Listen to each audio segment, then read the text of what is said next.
మన సావిత్రిబాయి పూలే జయంతి సందర్భంగా బీసీ మహాసభ ఏర్పాటు చేసినటువంటి బీసీ సంఘాల నాయకులకు అందరికీ కూడా పేరు పేరున నాయకు నమస్కారం. ఈరోజు బీసీ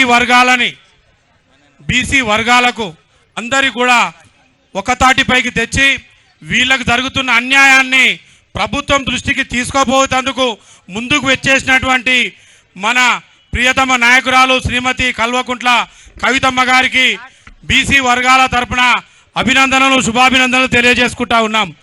ఇలా ఉన్నతమైన వర్గాల వారు వారి ఉన్నతికే పాటుపడుతున్నప్పుడు బీసీ వర్గాలకు నేనున్నా మీకు న్యాయబద్ధమైన 42% వాటా మీది మీకు వచ్చే వరకు, మీది మీకు ఇప్పించేంత వరకు మీ అమ్మటే ఉంటాని ముందుకు వచ్చినటువంటి కవితమ్మ గారికి బీసీ వర్గాల తరపున శుభాభినందనలు తెలియజేస్తూ సెలవు తీసుకుంటా ఉన్నాం.